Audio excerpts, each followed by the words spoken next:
Mi padre decía que los ricos eran ladrones. Hoy soy millonario y todavía no sabe cómo. Crecí en una casa donde el dinero era casi un tema prohibido. No porque tuviéramos mucho, sino porque nunca había. Mi padre trabajaba como mecánico. Mi madre limpiaba casas. Y aunque nunca pasamos hambre, siempre vivíamos en esa línea invisible donde cualquier problema podía romper todo. Una llanta del auto, una factura médica, una reparación en la casa, todo era una crisis. Pero lo que más recuerdo no es la falta de dinero, es lo que mi padre decía sobre él. Cada vez que aparecía alguien con éxito en la televisión, él murmuraba lo mismo. Los ricos no se hacen ricos trabajando. Yo tenía 11 años la primera vez que escuché esa frase. «Entonces, ¿cómo se hacen ricos?», pregunté. Sin levantar la vista del plato, dijo, «robando». Mi padre no era mala persona, era un hombre cansado. Había trabajado toda su vida y seguía sin avanzar. Así que su explicación del mundo era simple. Si alguien tenía mucho, debía haber hecho algo malo. Pero esa idea me confundía, porque yo veía otra cosa. Veía empresarios, inventores, gente que creaba cosas. Y me preguntaba, ¿todos ellos eran ladrones? Cuando cumplí 15 años conseguí mi primer trabajo. No porque me obligaran, sino porque quería ver qué pasaba si intentaba algo distinto. Trabajaba repartiendo folletos para una tienda de electrónica. El dueño se llamaba Ricardo. Tenía unos 40 años, siempre vestía camisa sencilla y manejaba un auto viejo. Pero la tienda funcionaba increíble. Siempre había clientes.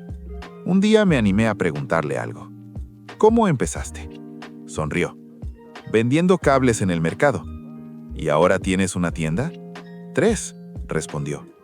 Eso rompió algo dentro de mi cabeza, porque Ricardo no parecía un ladrón, parecía alguien que había trabajado mucho. Un día mi padre vino a buscarme al trabajo y vio la tienda, vio el movimiento y me dijo algo que todavía recuerdo. «No te dejes engañar por esta gente». «¿Por qué?». «Porque el dinero entra por un lado, alguien lo pierde por otro». Yo tenía 16 años y por primera vez pensé, tal vez mi padre estaba equivocado, pero también entendí algo. Si quería probarlo, tendría que hacerlo solo. Y eso fue exactamente lo que hice. Cuando cumplí 18, en lugar de ir a la universidad, tomé una decisión que mi familia todavía no entiende. Usé todos mis ahorros, $1,200, y compré algo que nadie en mi casa habría aprobado: una computadora usada. Mi padre no me habló durante una semana. La computadora que compré era vieja, muy vieja. El ventilador hacía un ruido horrible y tardaba casi 10 minutos en encender. Pero para mí era como tener acceso a otro universo. Internet todavía no era tan grande como hoy, pero ya existían foros, páginas de venta y algo que me fascinó desde el primer día: gente ganando dinero sin tener una tienda física. Eso me obsesionó. Después de trabajar todo el día, llegaba a casa y me quedaba hasta las 3 o 4 de la mañana leyendo. Cómo vender por internet, cómo comprar barato y revender, cómo crear páginas web. No tenía mentor, no tenía dinero, solo tenía curiosidad y algo que nunca había tenido antes: una idea. Mi primer negocio fue ridículo. Compraba accesorios baratos de celulares en páginas mayoristas y los revendía en foros locales. Cables, fundas, auriculares, nada glamuroso, pero funcionaba. Al principio ganaba $20, luego 50, luego 200 en un mes. Para mí era enorme, pero cuando se lo conté a mi padre, su reacción no fue la que esperaba. «Eso no es un trabajo», dijo. «Sí lo es. Un trabajo es levantarse a las 6 y volver a las 5. Pero estoy ganando dinero. No es dinero real». Recuerdo quedarme callado, porque en ese momento entendí algo importante. No todos ven las oportunidades de la misma manera. A los 20 años, tomé una decisión más grande. Usé todos mis ahorros del pequeño negocio, aproximadamente $7,000, para crear una tienda online más seria. Mandé a fabricar productos personalizados, auriculares con marca propia, fundas de teléfono con diseños, cargadores. Era la primera vez que hacía algo grande. Y durante unos meses, funcionó.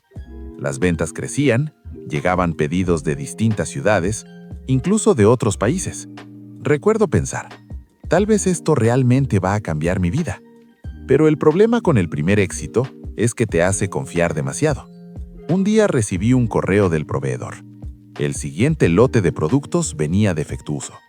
Pensé que era un problema menor, pero cuando llegaron las cajas, todo estaba mal. Auriculares que no funcionaban, cargadores que se calentaban, fundas mal impresas. Intenté devolverlos. El proveedor desapareció, literalmente. No respondía correos, no respondía llamadas. Había perdido casi todo mi capital. Pero lo peor no fue el dinero, fue lo que pasó después. Los clientes empezaron a escribir: el producto no funciona. Quiero un reembolso. Esto es una estafa. Intenté arreglarlo, pero no tenía suficiente dinero para devolver todo. En cuestión de semanas, la tienda colapsó. El negocio murió. Tenía 21 años y estaba completamente quebrado. Una noche, mi padre me vio sentado frente a la computadora apagada. ¿Qué pasó con tu empresa? Falló. Se sentó frente a mí y dijo algo que me dolió, pero también me marcó. Ahora entiendes por qué la gente trabaja en empleos normales. No respondí, porque en ese momento él tenía razón en una cosa. Había fallado, pero dentro de mí quedaba algo. Una pequeña voz que decía: no es el final. Así que hice lo que cualquier persona razonable no haría. Decidí intentarlo otra vez. Después de perder todo a los 21 años, hice lo que hacen la mayoría de las personas cuando fracasan. Volví a empezar desde abajo. Conseguí un trabajo en un pequeño centro de soporte técnico. Reparábamos computadoras, instalábamos programas y ayudábamos a gente que no entendía nada de tecnología. Pagaban poco, pero había algo valioso ahí: acceso a computadoras todo el día. Y clientes, muchos clientes. La mayoría eran dueños de pequeños negocios, panaderías, talleres, tiendas, y todos tenían el mismo problema: nadie sabía usar bien Internet. Un día entró un hombre que cambiaría todo. Se llamaba Esteban. Tenía unos 55 años, camisa simple y una calma rara. No parecía millonario, pero manejaba una empresa de logística bastante grande en la ciudad. Su problema era simple: necesito que alguien me explique por qué mi empresa no aparece en Google. Le revisé la computadora. Su página web era terrible, antigua, lenta, mal diseñada. ¿Quién hizo esto?, pregunté. Mi sobrino, respondió. Me quedé mirando la pantalla unos segundos y, sin pensarlo demasiado, le dije: si quiere, puedo arreglarla. Me miró curioso. ¿Sabes hacerlo? Mentí un poco. Sí. La realidad era que solo tenía nociones básicas, pero sabía algo importante. Si no decía que sí, la oportunidad desaparecía. Pasé 3 noches enteras aprendiendo. Tutoriales, foros, videos. Reírse la página completa. La hice simple, clara, profesional. Cuando se la mostré, Esteban se quedó en silencio unos segundos. ¿Cuánto te debo? No sabía qué decir. Nunca había cobrado por algo así que dije el primer número que me vino a la cabeza: $300. Él sacó la billetera. Pagó sin discutir.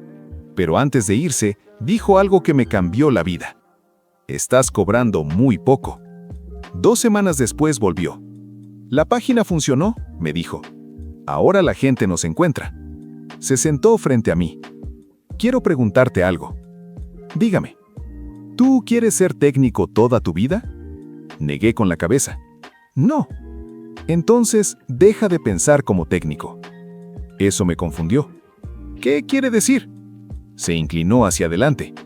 Un técnico arregla cosas. Un empresario resuelve problemas a escala.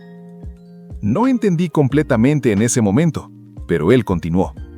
Los negocios pequeños están desesperados por clientes en Internet y nadie sabe cómo hacerlo bien. Señaló mi computadora. Tú sabes más que el 90% de ellos. Se levantó. Antes de irse, dijo la frase que definió mi vida adulta: no vendas horas, vende resultados. Esa noche no dormí. Pensé en todas las tiendas pequeñas de la ciudad. todos los negocios que necesitaban clientes. Y entendí algo enorme. No tenía que vender productos, podía vender crecimiento. Así que hice algo que parecía loco para alguien que había fracasado. Renuncié al trabajo. Tenía apenas $800 ahorrados y ninguna garantía, pero tenía una nueva idea. No iba a intentar hacerme rico vendiendo cosas. Iba a hacerlo ayudando a otros negocios a ganar más dinero. Ese fue el verdadero inicio, pero también fue el comienzo de la parte más difícil, porque antes de ganar millones, estuve a punto de rendirme otra vez. Cuando renuncié a mi trabajo, tenía un plan muy simple, demasiado simple. Iba a ofrecer a negocios locales algo que casi ninguno tenía en ese momento: presencia real en Internet. No solo una página web, sino algo más importante: clientes. Hice una lista de negocios de la ciudad: restaurantes, talleres, clínicas, tiendas. Imprimí folletos con una frase sencilla: consigo más clientes para su negocio usando Internet. No decía cómo, porque sinceramente todavía lo estaba descubriendo. Durante 3 semanas caminé toda la ciudad. Entraba a negocios, hablaba con los dueños, les mostraba ejemplos. La mayoría me decía lo mismo: no creemos en eso. Nuestros clientes ya nos conocen. Internet es para empresas grandes. Escuché no tantas veces que dejé de contarlos. Pero el rechazo tiene algo curioso. Si sobrevives lo suficiente, te vuelve resistente. Un viernes por la tarde, entré en una clínica dental. El dueño era un hombre llamado Ramiro. Tendría unos 45 años. Le mostré mi propuesta.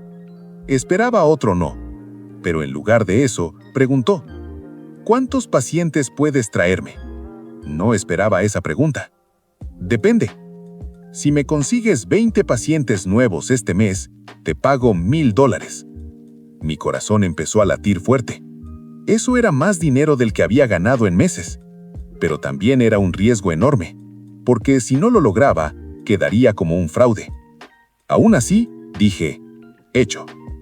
Las primeras 2 semanas fueron un desastre. Intenté anuncios, intenté redes sociales, intenté todo lo que había aprendido, pero no pasaba nada. Casi nadie llamaba. A mitad del mes, apenas había conseguido 5 pacientes. Necesitaba 20. Dormía mal, comía mal.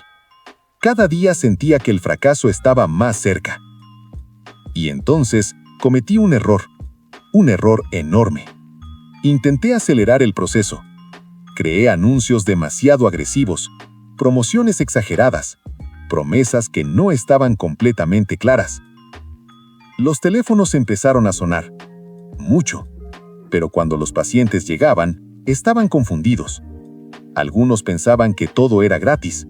Otros creían que había descuentos que en realidad no existían. Ramiro me llamó a su oficina. ¿Qué hiciste? No estaba enojado, pero sí serio. Intenté traer más pacientes. Me miró unos segundos. Traer gente es fácil. Traer a la gente correcta es lo difícil. Ese día pensé que todo había terminado, pero entonces pasó algo inesperado. Ramiro se recostó en la silla y dijo: te voy a dar una oportunidad más. ¿Por qué? Sonrió un poco. Porque los que fracasan intentando algo nuevo suelen aprender más rápido. Así que cambié todo. En lugar de prometer descuentos, empecé a educar. Hice contenido simple explicando tratamientos dentales, consejos, videos cortos, información útil. Algo curioso ocurrió. La gente empezó a confiar. Y cuando las personas confían, compran. Al final del mes, no conseguí 20 pacientes, conseguí 34. Ramiro cumplió su promesa. Me pagó los $1,000. Pero también dijo algo que cambió mi futuro. Necesito que hagas esto para todas mis clínicas. ¿Cuántas tiene? 5. Ese contrato fue el primero grande de mi vida. Pero lo que no sabía en ese momento era que ese pequeño éxito iba a abrir una puerta mucho más grande. Una que me llevaría al primer millón. El contrato con Ramiro cambió todo. De repente no tenía un cliente. Tenía 5 clínicas dentales que necesitaban crecer. Eso significaba más trabajo, pero también algo más importante: resultados visibles. En pocos meses, las clínicas empezaron a llenarse. Más pacientes, más tratamientos, más ingresos. Y cuando un negocio empieza a ganar más dinero, ocurre algo inevitable. Otros negocios preguntan cómo. Un día, Ramiro me llamó. Un amigo quiere hablar contigo. ¿De qué se trata? Tiene una cadena de gimnasios. Cuando llegué a la reunión, me encontré con 3 socios. No parecían convencidos. Uno de ellos fue directo. Ramiro dice que tú le llenaste las clínicas. ¿Sí? ¿Puedes hacer lo mismo con gimnasios? Respiré hondo. Si la gente necesita lo que ustedes venden, sí. No era arrogancia, era lógica. El contrato fue 10 veces más grande que el anterior. De repente estaba manejando campañas mucho más grandes. Más anuncios, más contenido, más estrategia. Trabajaba casi sin parar, pero estaba aprendiendo algo muy importante. El dinero grande no está en vender muchas cosas pequeñas, está en resolver problemas grandes. Un año después ya tenía más de 40 clientes, clínicas, gimnasios, restaurantes, y por primera vez en mi vida miré mi cuenta bancaria y vi un número que nunca imaginé: $100,000. Para alguien que creció contando monedas para pagar la luz, eso era surrealista. Pero también sabía algo: eso todavía no era riqueza real, era solo el comienzo. El verdadero salto ocurrió casi por accidente. Uno de mis clientes me presentó a un empresario que manejaba una empresa nacional de servicios médicos. Tenían más de 60 sucursales. Su problema era enorme. Gastamos millones en publicidad, me dijo, pero no sabemos qué funciona. Analicé sus datos durante una semana y encontré algo increíble. Más del 70% de su presupuesto se estaba desperdiciando. Cuando se lo mostré, me miró sorprendido. ¿Puedes arreglarlo? Sí. ¿Cuánto cobras? Ese fue uno de esos momentos donde una decisión cambia tu vida. Recordé algo que Esteban me había dicho años atrás: no vendas horas, vende resultados. Así que respondí: un porcentaje de lo que les haga ganar. Hubo silencio. Luego dijo: hecho. Los siguientes meses fueron los más intensos de mi vida. Optimicé campañas, rediseñé estrategias, automatizamos procesos. Los resultados fueron enormes. Los ingresos de la empresa crecieron más del 40%. Y cuando llegó el momento de pagar mi porcentaje, recibí la transferencia más grande de mi vida. Cuando abrí la aplicación del banco, no lo podía creer. Había superado el 1,000,000. Recuerdo quedarme sentado frente a la pantalla durante varios minutos. No celebré, no grité, solo pensé en algo que mi padre decía cuando yo era niño: los ricos no se hacen ricos trabajando. Miré el número otra vez y pensé: tal vez algunos sí. Pero lo más curioso de todo es que mi padre todavía no lo sabía. Durante meses, después de ganar mi primer 1,000,000, no le dije nada a mi familia. No porque quisiera esconderlo, sino porque no sabía cómo explicarlo. En mi casa, el dinero grande siempre había sido algo sospechoso, algo que venía con trampa. Mi padre seguía trabajando en el mismo taller mecánico donde había pasado casi toda su vida. Manos llenas de grasa, espalda cansada. Nunca se quejaba, pero el tiempo empezaba a notarse. Un domingo decidí visitarlos. Mi madre estaba cocinando, mi padre estaba en el patio arreglando una vieja moto. Todo parecía igual que siempre. Eso fue lo que más me impactó. Mi vida había cambiado completamente, pero mi origen seguía exactamente igual. Me senté junto a él mientras trabajaba. Durante unos minutos no dijimos nada, solo el sonido de herramientas. Entonces me preguntó algo simple: ¿cómo va tu trabajo con las computadoras? Sonreí. Bien. ¿Sigues ganando algo con eso? Respiré profundo. Sí. Se limpió las manos con un trapo. ¿Cuánto? Nunca habíamos hablado de dinero directamente, pero esta vez decidí no evitarlo. Papá, el año pasado gané más de $1,000,000. Se hizo silencio. Pensé que iba a reír o a decir que estaba exagerando, pero no hizo ninguna de las dos cosas. Solo se quedó mirándome. ¿Y cómo hiciste eso?, preguntó finalmente. Ayudo a empresas a crecer usando Internet. Pensó unos segundos. ¿Y no estás engañando a nadie? Esa pregunta no me sorprendió. Era exactamente lo que esperaba. Negué la cabeza. No. Le expliqué lo que hacía, cómo ayudaba a negocios a conseguir más clientes, cómo medíamos resultados, cómo las empresas crecían. Escuchó todo en silencio. Después de unos minutos, dijo algo que nunca olvidaré. Tal vez me equivoqué. Levanté la vista. ¿En qué? Siempre pensé que si alguien tenía mucho dinero era porque había quitado algo a otros. Se quedó mirando la moto vieja. Pero si lo que dices es cierto, entonces hay gente que gana dinero ayudando a otros a ganar más. Asentí. Exacto. Se quedó callado un rato. Luego dijo algo que me sorprendió. Eso sí es trabajo. Nos quedamos sentados ahí un buen rato, sin tensión, sin discusión, solo entendiendo algo nuevo. Por primera vez en mi vida sentí que mi padre veía mi camino con respeto. Unos meses después hice algo que llevaba tiempo pensando. Compré el taller donde mi padre había trabajado durante años. No para cerrarlo, para modernizarlo. Nuevas herramientas, mejores salarios, mejores condiciones. Y cuando se lo mostré, negó la cabeza. No tenías que hacer esto. No lo hice porque tenía que hacerlo. Entonces, ¿por qué? Sonreí. Porque ahora puedo. Hoy ese taller sigue funcionando. Mi padre ya no trabaja tantas horas. A veces solo va a mirar cómo trabajan los jóvenes mecánicos. A veces se siente en la oficina y habla con los clientes. Dice que ahora trabaja solo por gusto. Mi empresa siguió creciendo. Hoy vale mucho más que ese primer millón. Pero lo curioso de todo esto es que el momento más importante de todo esto no fue cuando apareció ese número en mi cuenta bancaria. Fue ese domingo en el patio, cuando mi padre finalmente dijo, tal vez me equivoqué, porque al final entendí algo que nadie me enseñó cuando era niño. El dinero no es bueno ni malo, solo amplifica quién eres. Si eres egoísta, te vuelve más egoísta. Si quieres construir, te da las herramientas para hacerlo. Mi padre pensaba que los ricos eran ladrones. Hoy, cuando alguien le pregunta a qué me dedico, él responde algo que todavía me hace sonreír. Dice que mi hijo ayuda a que otros negocios crezcan, y parece orgulloso cuando lo dice.